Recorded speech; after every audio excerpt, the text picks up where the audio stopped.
નમસ્કાર મિત્રો, શું તમે જાણો છો કે ગુજરાતી ફિલ્મ ઇન્ડસ્ટ્રીના કેટલાક એવા લોકપ્રિય કલાકારો પણ હતા જેઓ પોતાની સફળતાની ટોચ પર હતા, લાખો ચાહકોના દિલમાં રાજ કરતા હતા, પરંતુ અચાનક જ આ દુનિયાને અલવિદા કહી ગયા. તેમના નિધનના સમાચાર સાંભળીને આખું બોલિવૂડ શોકમાં પડી ગયું હતું. આજના આ વિડીયોમાં આપણે જાણીશું એવા 3 ગુજરાતી કલાકારો વિશે જેમની કારકિર્દી હજુ લાંબી હતી, પરંતુ નસીબે તેમને ખૂબ જ વહેલા છીનવી દીધા. તો મિત્રો, વિડીયો અંત સુધી જરૂર જોતા રહેજો.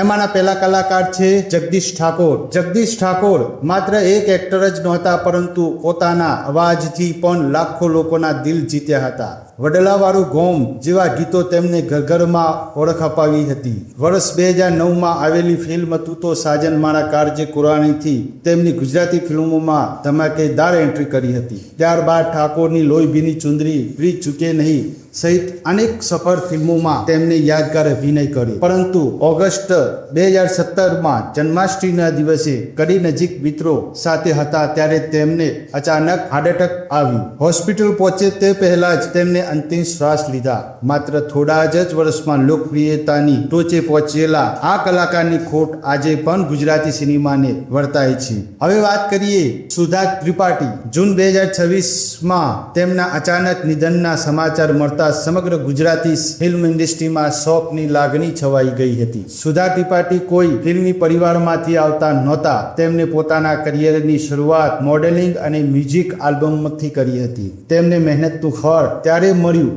જ્યારે તેમને ગુજરાતી સિનેમાના સુપરહિટ વિક્રમ ઠાકોર સાથે ફિલ્મ સોરી સાજનમાં મુખ્ય ભૂમિકા મળી. આ ફિલ્મ તેમના કરિયરની સૌથી મોટી તક માનવામાં આવતી હતી, પરંતુ કમનસીબે મીડિયા રિપોર્ટ મુજબ તેમને અચાનક નિધન થતા સમગ્ર બોલિવૂડને મોટો આઘાત લાગ્યો. એક હસતો રમતો ચહેરો આટલી વહેલી ઉંમરે હંમેશા માટે વિદાય લઈ જશે એવી કલ્પના પણ કોઈએ કરી નહોતી. હવે વાત કરીએ રંજીત રાજ વિશે.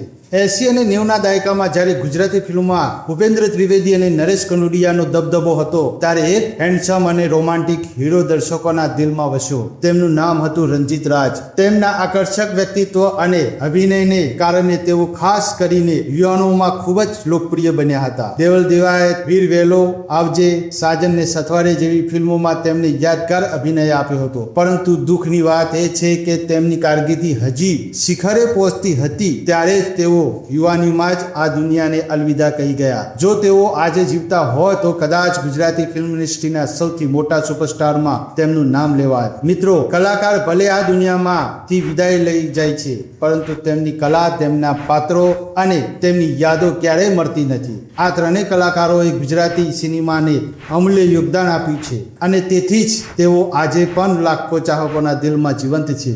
હવે તમે અમને કોમેન્ટ કરીને જરૂર જણાવો કે આ ત્રણોમાંથી કયા કલાકારની ખોટ તમને આજે પણ સૌથી વધુ વર્તાવે છે. જો તમને આ વિડીયો ગમ્યો હોય તો લાઈક કરો, તમારા મિત્રો સાથે શેર કરો અને ગુજરાતી ફિલ્મ ઇન્ડસ્ટ્રીના આવા જ રસપ્રદ અને અજાણ્યા કિસ્સાઓ જાણવા માટે અમારી ચેનલને સબસ્ક્રાઇબ કરીને બેલ આઇકોન જરૂર દબાવો. ફરી મળીશું એક નવા અને રસપ્રદ વિડીયોમાં. ત્યાર સુધી જય માતાજી.